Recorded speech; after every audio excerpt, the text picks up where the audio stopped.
Hello everyone, welcome to perfection IAS और perfection IAS के daily newspaper and editorial analysis में आपका फिर से स्वागत है। आज हम लोग 4 मई के एनालिसिस के साथ आपके साथ जुड़ रहे हैं, लेकिन आपको एक चीज़ बता दें कि आज जो है हम लोग वो बेसिकली द इंडियन एक्सप्रेस के जो आर्टिकल्स हैं उसको लेकर आके डिस्कशन करेंगे। बिकॉज द हिंदू में जो आर्टिकल्स आज थे मोर और लेस जो बहुत सारे आर्टिकल ऐसे थे जो हमने ऑलरेडी डिस्कशन कर रखा है पिछले कुछ दिनों में, या फिर उतने रेलिवेंट आर्टिकल्स मुझे नहीं दिखे। तो द इंडियन एक्सप्रेस का जो इंपॉर्टेंट आर्टिकल है उसको हम लोग आज देखते हैं। चलिए, सबसे पहला 11 met stations breach all time April high. तो ये हीट वेव जो अप्रैल के दौरान देखा गया था लगभग इंडिया के अंदर most of the northern states के अंदर हम बात करें तो उसमें ऐसे 11 मेट्रोलॉजिकल स्टेशंस थे जिन्होंने अप्रैल का हमेशा का जो रिकॉर्ड है उसको ब्रीच किया। ठीक है, तो अगर आप बात करेंगे तो मधिकेरी, धर्मशाला, पंचमढ़ी, मोतिहारी जो हमारा बिहार का है, फिरोजपुर, रतलाम, लखनऊ एयरपोर्ट, अलवर, जैसलमेर, डाल्टनगंज और इलाहाबाद, ये एरियाज जो हैं वो वहाँ पे क्या देखा गया है, रिकॉर्ड हाई अप्रैल का टेम्परेचर रिकॉर्ड किया गया है। ठीक है, तो अगर आप बात करें so this year was the third warmest over India in 122 years. अप्रैल इस साल का जो था वो थर्ड वार्मेस्ट था अभी तक के इतिहास में, और 112 साल के बाद इतनी ज़्यादा गर्मी अप्रैल में की गई थी। और सिमिलरली मार्च में भी यही चीज़ बोला गया था। तो मार्च और अप्रैल लगातार 2 महीने ऐसे गुजरे हैं जहाँ पे वार्मेस्ट पिछले इतने सालों में सबसे वार्मेस्ट मंथ नोटिस किया गया है। And the monthly average minimum temperature recorded over the country, maximum monthly जो एवरेज टेम्परेचर था वो कितना 35.3 डिग्री सेल्सियस नोट किया गया, जबकि एवरेज क्या माना जाता था इसमें नॉर्मल टाइम्स में 33.94। तो ऑलमोस्ट ये कहाँ पे 1.5 डिग्री सेल्सियस से ज़्यादा जो है वो एवरेज टेम्परेचर डिनोट किया गया। अगर आपको मालूम होगा क्लाइमेट चेंज के बारे में जब हम बात करते हैं तो कब हम मानते हैं कि क्लाइमेट चेंज हो गया, जब किसी भी जगह का एवरेज टेम्परेचर 2 डिग्री सेल्सियस से बढ़े या घटे। So it was very close to that particular target. तो यहाँ पे आप देख सकते हैं कि जो एवरेज मैक्सिमम टेम्परेचर था वो 35.3 डिग्री सेल्सियस नोट किया गया, जबकि नॉर्मल टाइम्स में 33.94 ये होता है। ठीक है, और अगर हम बात करें आपको उसमें तो अभी तक जो 2 वार्मेस्ट अप्रैल मंथ हुए हैं 1901 के बाद have been the last just over a decade. ठीक है, उसके बाद आप देखिएगा यहाँ पे तो कौन से मेजरली प्लेसेस जो थे वो थे western Rajasthan, eastern UP, western MP, Vidarbha in Maharashtra. यहाँ पे लगभग डेली टेम्परेचर 45 डिग्री भी ब्रीच किया है आसानी से। ठीक है, और 11 मेट स्टेशन, ये सारे मेट स्टेशन जो है जो हमारे मेट्रोलॉजिकल स्टेशन है यहाँ पे ऑल टाइम हाई को ब्रीच किया गया है। So this is in the red colour the new temperature record, और जो एग्जिस्टिंग टेम्परेचर रिकॉर्ड था वो ब्लू में आप देख सकते हैं। तो अगर हम बात करें बिहार के पॉइंट ऑफ व्यू से मोतिहारी में तो आप देख सकते हैं यहाँ भी थोड़ा सा इंक्रीज देखा गया है। ठीक है, so this was about the 11 meteorological station. तो इसका डेटा कौन देगा आपको, IMD, इंडियन मेट्रोलॉजिकल डिपार्टमेंट। ठीक है, now next article says to plug infant deaths among tribal project to improve women health. तो ये किस चीज़ के बारे में बात हो रही है, ट्राइबल्स के अंदर जो इन्फेंट डेथ्स होते हैं यानी कि बच्चों को जन्म लेने के साथ जो मौत हो जा रही है उसको बचाने के लिए क्या किया जा रहा है, एक प्रोजेक्ट स्टार्ट किया गया है जिसपे वुमेन के हेल्थ के ऊपर काम किया जाएगा। ये किसके बारे में कॉन्टेक्स्ट में बात हो रही है, देखिए ये जो कॉन्टेक्स्ट हम बात कर रहे हैं ये हम केरला के बारे में बात कर रहे हैं। और अब ये आपके लिए सरप्राइजिंग होगा कि केरला जहाँ का सोशियो इकोनॉमिक इंडिकेटर सबसे अच्छा है हर चीज़ में, वहाँ पे हम लोग इस तरह की इन्फेंट मोर्टेलिटी की बात क्यों कर रहे हैं। तो देखिए केरला का जो एक जगह है, अगर हम बात करें पलक्कड़ डिस्ट्रिक्ट में एक जगह है अट्टापाडी जो एक ट्राइबल ब्लॉक है, ये स्टेट के जितने भी सोशियो इकोनॉमिक इंडिकेटर्स की हम लोग बात करते हैं उसमें एक तरह से क्या कह सकते हैं आप, एक ब्लैक स्पॉट है या एक धब्बा आप कह सकते हैं, क्योंकि Kerala is famous for its socio economic indicators and the inclusive development model.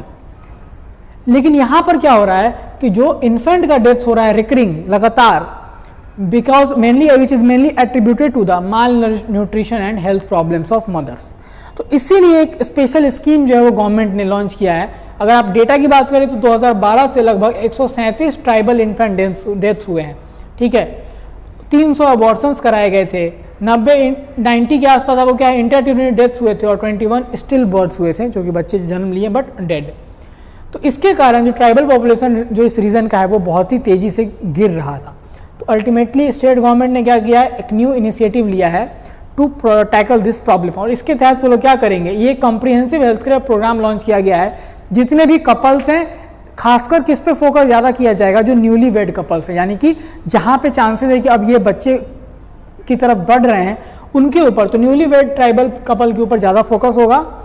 And the move aims at improving the health of tribal women and दस प्रिवेंट नियोनेटल डेथ। इस कॉम्प्रिहेंसिव हेल्थ प्रोग्राम के तहत क्या क्या होगा, इसके तहत स्क्रीनिंग के अंदर क्या क्या होगा, बहुत सारे टेस्ट कराए जाएंगे, thyroid stimulating hormone test, sickle cell disorder, RH factor, complete blood count, CBC, hepatitis B, antigen, hepatitis C, virus, ये सारा का सारा टेस्ट जो है वो सरकार करेगी। और सिर्फ टेस्ट नहीं, इस टेस्ट के रिजल्ट के according they will also monitor, आगे की चीज़ों को मॉनिटर भी करेंगे और फिर स्पेसिफिक इंटरवेंशंस भी लेंगे ताकि ये क्या हो सके, इनका इंप्रूवमेंट हो सके और जो न्यूनेटल डेथ्स हैं वो कम हो सके। ठीक है।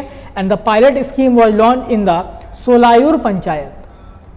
तो सोलायूर पंचायत जो कि अटापट्टी ब्लॉक का एक पार्ट है, वहां से इसको लॉन्च किया गया एज अ पायलट प्रोजेक्ट। तो आपको यहाँ पे एक चीज़ जानना था कि हमारे लिए ये कॉन्टेक्स्ट किस कॉन्टेक्स्ट में इंपॉर्टेंट हो जाएगा, हमारे लिए न्यूज़ इंपॉर्टेंट हो जाएगा फॉर द वल्नरेबल सेक्शंस के लिए इंडिया में क्या क्या स्कीम्स है और क्या क्या इनिशिएटिव्स लिए जा रहे हैं। साथ साथ जो हमारा है क्या कि ट्राइबल पीपल की जो प्रमोशंस है उसको जो प्रमोट करने के लिए, उनका इंटरेस्ट को प्रोटेक्ट करने के लिए जो हम लोग काम करते हैं, वहाँ पे हम लोग ये सारा चीज़ मेंशन कर सकते हैं। ठीक है। तो you can use it also as a case study regarding women health. ठीक है। चलिए अगले आर्टिकल पे आते हैं। So 76% prisoners are under trials, ratio is highest in Delhi and Jammu and Kashmir. तो कल इसके ऊपर जो है वो किसने हाईलाइट किया है, इन चीज़ों को हाईलाइट किया है प्राइम मिनिस्टर नरेंद्र मोदी ने। So prime minister Narendra Modi said कि 76% जो प्रिजनर्स हैं वो अभी के टाइम पे क्या है, अंडर ट्रायल हैं। ठीक है। और ये रेशियो सबसे ज़्यादा दिल्ली और जम्मू एंड कश्मीर में है। अंडर ट्रायल का मतलब क्या है कि उनको किसी चीज़ के लिए अरेस्ट तो किया गया बट अभी उसका कन्विक्शन नहीं हुआ है, दैट मीन्स फैसला नहीं सुनाया गया है और वो अभी क्या है, अंडर ट्रायल है। तो इसके बारे में कुछ डेटा अगर आप देखेंगे तो जो ये नंबर है अंडर ट्रायल प्रिजनर्स का, ये बहुत ज़्यादा है। ठीक है। 76% प्रिजनर जो हैं आज के डेट में जो जेल में लोग हैं, अभी उनको इवन फैसला भी नहीं आया है कि वो लोग क्या हैं, दोषी हैं, बट वो लोग जेल में ही हैं। ठीक है। तो ये प्राइम मिनिस्टर ने हाईलाइट किया। अगर आप बात करें दिल्ली में तो 14,506, लगभग 91% जो प्रिजनर्स हैं वो अभी अंडर ट्रायल हैं। मात्र 9% है जो सज़ा काट रहे हो, बाकी सब अभी क्या है, अंडर ट्रायल ही है। सबसे ज़्यादा दिल्ली में है, फिर जम्मू कश्मीर में, दोनों जगह 91%। ठीक है। उसके बाद ये डेटा कहाँ से निकाला हमने, नेशनल क्राइम रिकॉर्ड्स ब्यूरो से, और 76% जो इनमेट्स हैं दे वेयर अंडर ट्रायल्स। ठीक है। और उसमें से 68% जो डेटा है वो क्या है कि या तो वो इलिटरेट हैं या स्कूल ड्रॉप आउट्स हैं। दैट मीन्स कि उनका फर्दर जो इंगेजमेंट्स है सोसाइटी को लेकर या अपने ह्यूमन कैपिटल को डेवलपमेंट को लेकर, सारा का सारा इसके ऊपर एक जो है वो ब्रेक लग जाता है। ठीक है। तो ये डेटा हम लोग को दिख रहा है। उसके अलावा according to the data about 30% of all under trials remain in jail for over year. इस डेटा के 30% लोग जो हैं वो लगभग 1 साल से ज़्यादा जेल में रहते हैं, अंडर ट्रायल फेज में ही, बिना सजा सुने हुए। और उसमें से 65% do not get release before 3 months और 65% 3 महीने तक तो रहेंगे, उसके पहले उनको जेल। तो इसीलिए प्राइम मिनिस्टर ने क्या बोला है कि we need to provide bail as soon as possible in most of the cases, कि ट्रायल के दौरान कि इनको बेल दिया जाए, ताकि ये ऐसा ना हो भाई, क्योंकि बिकॉज समथिंग वी नो कि ज्यूरिस्प्रूडेंस का बहुत इंपॉर्टेंट कॉन्सेप्ट है क्या, denial of delay in justice is equivalent to denial of justice. तो this is some example of denial of justice. और आपको पता है कि 2018-19 के दौरान होम मिनिस्ट्री ने एक ऑर्डर जारी करके उन सारे लोगों को जेल से रिलीज करवाया था जिन्होंने अपना टोटल सजा जो उनको होता अंडर ट्रायल्स का, उसका 60% सजा ऑलरेडी काट लिया। अगर आप इसको समझेंगे तो सपोज कि कोई थेफ्ट के लिए 3 साल के लिए जेल में जाएगा, थेफ्ट की मैक्सिमम सजा 3 साल है। अब किसी ने कोई अंडर ट्रायल था चोरी के केस में और उसने लगभग कितना 1 ईयर और 9 मंथ्स ऑलरेडी अभी अंडर ट्रायल में ही वो है और सजा नहीं सुनाया गया। तो इसके बाद जब सजा सुनाया जाएगा तो और कितना उसका टेन्योर बचता, 13 महीने, तो कहीं ना कहीं 13-14 महीने जो बचता, तो उसको ऑर्डर किया गया था किसके द्वारा, होम मिनिस्ट्री के द्वारा, जिन्होंने भी अपना टोटल क्वांटम ऑफ पनिशमेंट है जैसे कि 3 साल इस केस में, उसका 60% अगर ऑलरेडी अंडर ट्रायल होते हुए गुजार दिया है जेल में, तो उनको रिलीज कर दो। दैट मीन्स कि हमारे यहाँ का जो जस्टिस सिस्टम है वो बहुत ही डिलेड है, और उसी का ये डेटा भी एक आपको इसके बारे में बता रहा है कि 76% प्रिजनर्स आर अंडर ट्रायल्स, और दिल्ली जम्मू कश्मीर में सबसे ज़्यादा ये हाईएस्ट है। ठीक है। चलिए, तो आपको जो हमारा रिफॉर्म्स इन जस्टिस सिस्टम के ऊपर क्वेश्चन आएगा तो आप ये डेटा अपना कोट कर सकते हैं, और डेटा के कारण आपका आंसर एनरिच्ड होगा and you will get better marks, ठीक है, ज़्यादा मार्क्स आपको मिलेंगे जो भी ये लोग डेटा कोट करेंगे, ठीक है। Now next, Maharashtra scheme to offer credit to jail inmates, what it is and how it will work. तो महाराष्ट्र ने एक स्पेशल, इंडिया का पहला ऐसा स्कीम लॉन्च किया है कि जितने भी कैदी हैं उनको वो क्या करेंगे, क्रेडिट फैसिलिटी यानी लोन्स प्रोवाइड करेंगे। आपको बता दें कि जो एक सर्वे है उसके अकॉर्डिंग ये देखा गया है कि जनरली जो भी इंसान जेल में रहता है वो अपने फैमिली का इकलौता फूड बियरर होता है, ठीक है। तो मतलब वो इकलौता काम करने वाला अपने घर में होता है। तो कहीं ना कहीं जब वो जेल में चला जाएगा तो कैसे उसके घर वाले उसको छुड़ाने के लिए या फिर उसके वकील का खर्चा ये सारा कुछ अफोर्ड कर पाएंगे। So for that context Maharashtra government ने क्या स्टार्ट किया, जेल इनमेट्स को लोन फैसिलिटी देने का शुरुआत किया। इस स्कीम का नाम है जिव्हाला, ठीक है। So Maharashtra has launched a scheme to give loans to inmates of prisons in the state and this scheme is implemented by department of prison and Maharashtra state cooperative bank, और ये पुणे के यरवदा सेंट्रल जेल से start हुआ, ठीक है। इसके अंदर होता क्या है, इसका जिहाला का मतलब मराठी में क्या होता है, अफेक्शन, ठीक है। And it is primarily for inmates who are undergoing a prison sentence of more than 3 years, 3 साल से ज़्यादा का जिसको जो सेंटेंस काट रहे हैं उनके लिए ये है, ठीक है। और इसमें इनिशियली 50,000 का लोन दिया जाएगा 7% इंटरेस्ट पे, और पैसे का रिकवरी जो है वो कैसे होगा, तो आपको पता है कि जेल के अंदर बहुत सारे काम होते हैं जो करने होते हैं लोगों को, और इसमें लगभग 70-80 रुपये पर डे का जो इनकम है वो जनरली हो जाता है इनमेट्स को। तो इस चीज़ के तहत वो पैसा की रिकवरी होगी, और जो अल्टीमेट एम ये था कि जो मेजॉरिटी ऑफ लोग हैं वो मेन क्या कह सकते हैं, कमाने वाले होते हैं अपने घर के, तो फिर उनको एक्चुअली ज़रूरत कैसे होगी, मतलब वो अपना कैसे लीगल रेमेडीज़ या क्या पैसे वगैरह कर पाएंगे। तो ये पैसा डायरेक्टली प्रिजनर को नहीं मिलता, ये उनके रिलेटिव या उनके जो भी केयर टेकर है उनको दिया जाता है, ठीक है। ये 1 मई को लॉन्च हुआ है वो। So the pilot phase of the scheme was launch from Yerawada central prison, ठीक है। ऑलरेडी ये लॉन्च हो चुका था, और अब इसको लगभग कितने 60 प्रिजन्स में इसको लॉन्च किया जाएगा, ठीक है। तो 1 मई को ये लॉन्च हुआ, और अब 60 स्टेट्स में इसको बेसिकली लॉन्च करने की बात की जा रही है, ठीक है। तो रीपे के लिए आपको जैसे मैंने बताया कि 70 रुपये तक डेली वेज ऑलरेडी मिलता है, तो उसी में से ये लोग पेमेंट करेंगे। आपको यहाँ पे क्या जानना है, स्कीम का नाम जिहाला, और दूसरा इंडिया के अंदर जो हमारा है जस्टिस सिस्टम का रिफॉर्म्स, या फिर आप बात कर सकते हैं कि प्रिजनर्स राइट, उनमें ये सारा पॉइंट आप डाल सकते हैं, ठीक है। चलिए अगले डिस्कशन पे आते हैं। Submarine technology that India wants, India कौन सा सबमरीन टेक्नोलॉजी चाह रहा है, जिसके कारण अभी हाल ही में फ्रांस ने क्या किया है, फ्रांस ने विड्रॉ किया इंडिया के प्रोजेक्ट 75I से, ठीक है। तो 30 अप्रैल को फ्रांस का जो नेवल ग्रुप है, which was one of the 5 shortlisted original equipment manufacturers for the Indian navy's P75I project, जिसके अंदर 6 कन्वेंशनल सबमरीन बनाने हैं देश के अंदर, उससे फ्रांस ने बैकआउट कर लिया। उसके पीछे का रीज़न क्या है, क्योंकि India is demanding something known as fuel cell AIP, और ये फ्यूल सेल AIP जो है वो सी प्रूवन हो, सी proven. So the reason naval group said was that the request for proposal required that the fuel cell AIP be sea proven, which is not in the case with France. France अभी वो technology already नहीं exercise कर रहा है, तो वो कैसे help कर पाएगा। AIP refers to air independent propulsion. Air independent propulsion, a technology for conventional that is non-nuclear submarine. 75I project आखिर क्या है, तो आपको बता दें कि जून 1999 में कैबिनेट कमेटी जो सिक्योरिटी की थी उसने क्या अप्रूव किया था, it approved a 30-year plan for the navy to indigenously build and induct 24 submarine 2030 तक। उसके तहत पहले प्रोजेक्ट 75 आया और फिर 75I, और इसी में 6 करके हम लोग को सबमरीन्स डेवलप करने थे, ठीक है। So in the first phase 2 lines on production were to be establish, P75 and P75I, और हर लाइन में 6 सबमरीन को प्रोड्यूस करना था, ठीक है। The first Kalvari class Scorpion class जो सबमरीन था वो प्रोजेक्ट में 2017 के दिसंबर में कमीशन किया गया, इतना लेट, ठीक है। और अभी जो फाइनल था वो कमीशन किया गया 2023 में, लेटेस्ट जो हमारा था। और 75I जो हमारा है, जो आगे के 6 सबमरीन्स के लिए है, ये ऑलरेडी बहुत डिले चल रहा है, ठीक है। तो उसके अंदर अब ये डिले और बढ़ जाएगा, क्योंकि फ्रांस ने अभी आखिरी टाइम पे क्या कर दिया है, बैकआउट कर लिया है, ठीक है। अब क्यों चाहिए इंडियन नेवी को ये वाला टेक्नोलॉजी, सो AIP सब्स क्यों चाहिए। So issuing the RFP last year government said कि it envisages indigenous construction of 6 modern conventional submarines including associated sword support, engineer and spares package with contemporary equipment, weapons and sensors, including the fuel cell based air independent propulsion plant. इसका reason क्या था? Because it said that they have a force of multiplier effect on lethality of a diesel electric submarine as it enhances, ये बढ़ा देता है क्या? The submerged endurance of boat several folds. तो boat का जो है वो ये इंड्योरेंस, सबमर्ज इंड्योरेंस बढ़ा देता है बहुत टाइम्स. कौन सा system? Air independent propulsion system.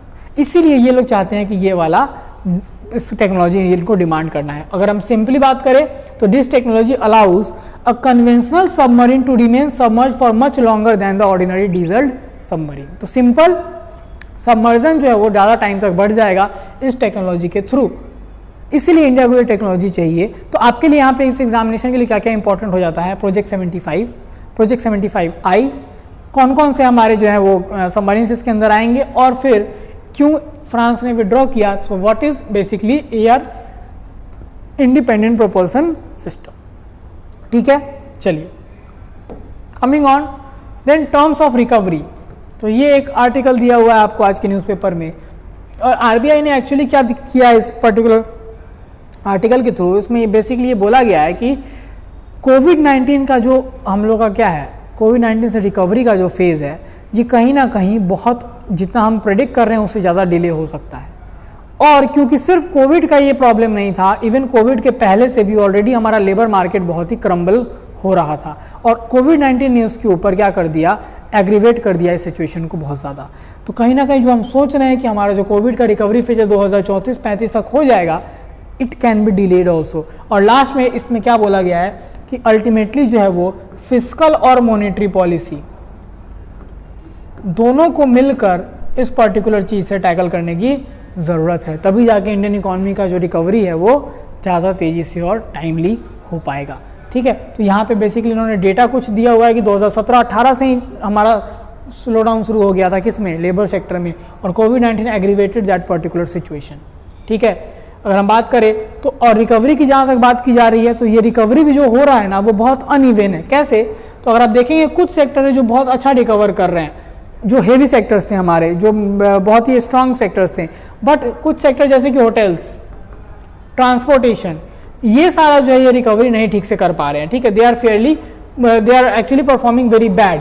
तो रिकवरी के टाइम पे हमें क्या देखने को मिल रहा है? हमें देखने को मिल रहा है बहुत ही ज़्यादा, क्या बोलते हैं उसको, डिफरेंशिएशन रिकवरी में. तो इसीलिए ओवरऑल सेक्टर का रिकवरी डिले हो सकता है, बिकॉज रिकवरी का जो रेट है वो यूनिफॉर्म नहीं है. ठीक है, तो बहुत सारे जो एरिया है वो बहुत तेज़ी से रिकवरी कर रहे हैं. और उसके बाद अगर बात करें तो आप देख सकते हैं कि the report has assumed that the economy will grow at 7.2% इन 2022-23 और उसके बाद से 7.5%. लेकिन प्रॉब्लम क्या है कि इसमें ये बोला जाए, but considering current situation that the economy had slowed down to below 4% towards the end of 2019 and 20, it would appear that this growth projection are optimistic.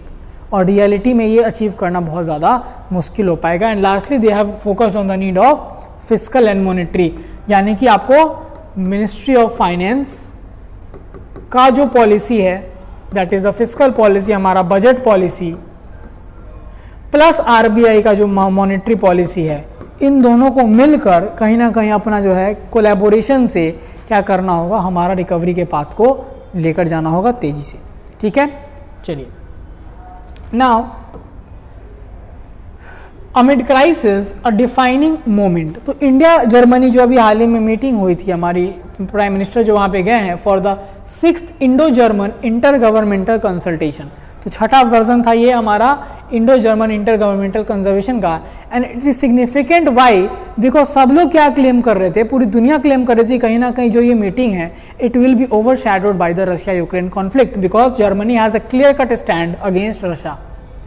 लेकिन ऐसा हुआ नहीं, बिकॉज जर्मनी भी कहीं ना कहीं अपना पर्सनल जो ग्रीवेंस है, उनके जो अपने नेशनल इंटरेस्ट की जो बात है उसको ऊपर रखा है. दैट इज वाई इंडिया के साथ जो है वो बहुत सारी चीज़ों के ऊपर बात बनी. So setting aside the differences on the matter of Russia Ukraine, both the parties actually work together to come to a constructive platform. ठीक है, तो इसके बारे में यही बात किया जा रहा था.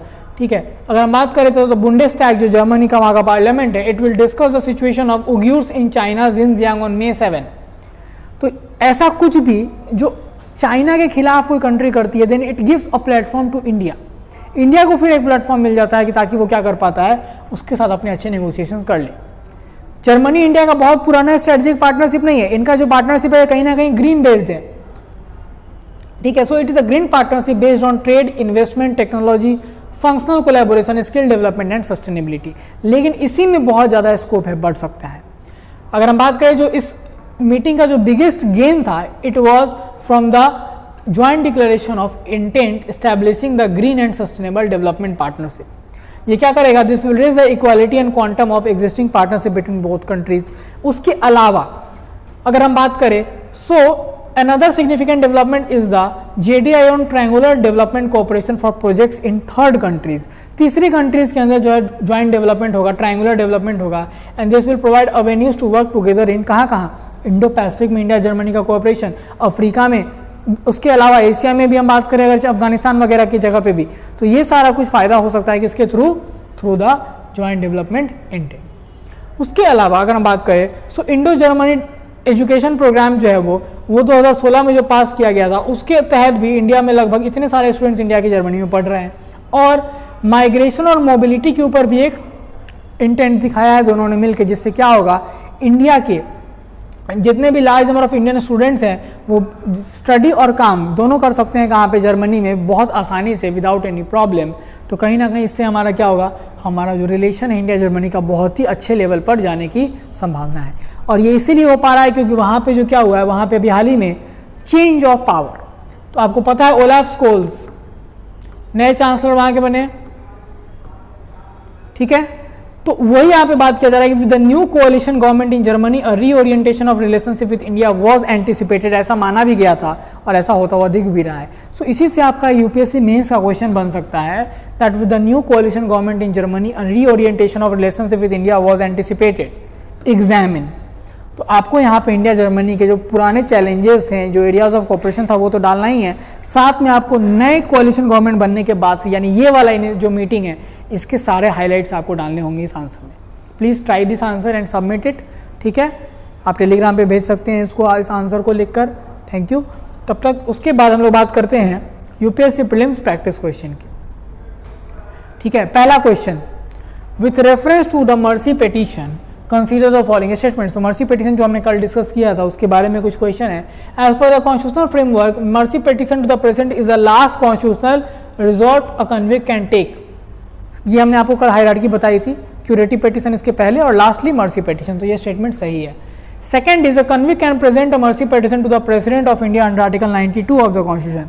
ये गलत है बिकॉज आर्टिकल 92 नहीं, आर्टिकल 72 होता है। So that is the answer is only 1। Then, recently seen in news, Transnistria is located in which of the following continent? Africa, Asia, South America, Europe. The correct answer is Europe, क्योंकि ये अभी news में इसीलिए था because जो एक Moldova reason का जो ब्रेक अवे रीजन है क्या, ट्रांसनिस्ट्रिया, वो उसको डर है कि it is going to be dragged into the Russia Ukraine war, क्योंकि बहुत सारे एक्सप्लोजन उस टेरिटरी में अभी हाल ही में रिपोर्ट किए गए। So that is why Transnistria is in news. ये यूरोप में है, ठीक है। So this state lies between Moldova to its west and Ukraine towards its east. Then which of the following organization has recently signed a letter of agreement with India Meteorological Department to develop climate solution to combat climate change? तो IIT Bombay ने अभी हाल ही में IMD के साथ collaboration किया है climate change को लेकर बहुत सारा क्लाइमेट सॉल्यूशन निकालने के लिए, ठीक है। Then PK2 recently seen in news, ये क्या है? A drug molecule that can be used to treat diabetes, a recently found exoplanet, new cryptocurrency, या none of the above. The correct answer is a drug molecule that can be used to treat diabetes. तो diabetes को treat करने के लिए drug molecule इसको use किया गया, इसका नाम है PK2. And coming to the last question, with reference to Kisan drones, consider the following statement: the government providing 50% subsidy to SC/ST, small and marginal women and farmers of northeastern states to buy drones, correct? And farmers producer organization are provided grants at 75% for purchase of drones for the demonstration on the farmers field. This is also correct. So the correct answer is both 1 and 2. ठीक है। सो I hope आपको आज का discussion अच्छे से समझ में आया हो। हम लोग फिर मिलेंगे कल 5 मई के डिस्कशन के साथ। तब तक के लिए थैंक यू सो मच।